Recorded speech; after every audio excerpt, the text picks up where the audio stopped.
I think on top of the connection, Sean, I think one of the things we've seen is also, what other ways, are we able to engage with the consumer, and how, as attorneys, and you mentioned it, we sometimes don't have the risk taste as an agency may have. How do we make sure that we are doing the right things? And how do we make sure that all of these calls and all of these newfound texting and SMSs and emails are being conducted by our contact center appropriately? And as you noticed, I keep calling my call center a contact center, and I think it's because I am trying to make sure that my firm, Sean, is in that 15% that you speak about. And I will say, just on a side note, the CFPB has even considered that, because when you look at the proposed rules, they're looking into these mediums and trying to proactively consider how to handle those from a regulatory perspective. So we are not going into technology that is not being anticipated even by the government, that is usually behind the 8 ball. So how do we make sure that we have the analytics to present when should we have a staffed up contact center? What kind of communication styles should we be utilizing?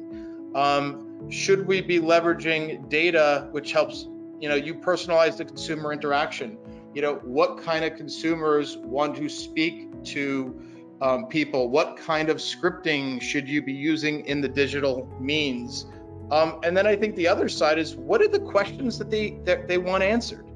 Some of these are settlements, and some of them may be simple. It's amazing on the digital side that I've seen that if someone calls me on the phone and we say we want to settle, the contact center agent is usually saying, oh, well, we'll give you 20% off. On the digital side, if I say your balance is $1,000, many consumers are saying, okay, how do I pay it? So I think we're actually seeing increased liquidation because we're answering the consumers' questions and resolving things without giving away the farm as well. And then I think the other part of this, which is the last part, which is always the hardest thing, and I'd love for you to answer this, Sean, is if you start having all of these different channels, how doesn't it become inefficient?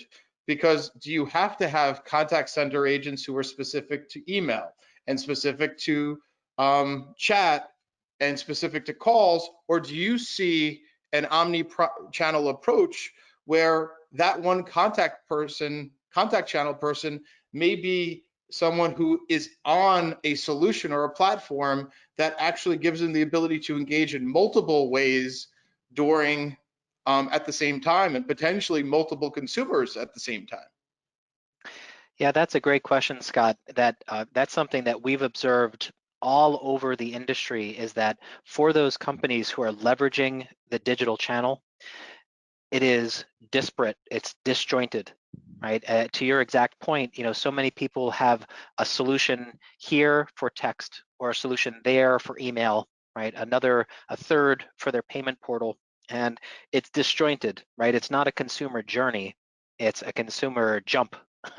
And so that's been something that we've really been looking at heavily and saying, well, there are inbuilt advantages to getting that stuff under one pane of glass, right? Where, to your point, you can continue to increase efficiency of the contact center, that a single agent who can handle multiple channels at once, right? Who can handle multiple scripted, primarily chatbot-driven chats, right? A text stream here or an email stream there, that a single agent in the contact center can handle multiple streams and multiple consumers, vastly leveraging their efficiency and either reducing your cost outright or increasing the volume you can take.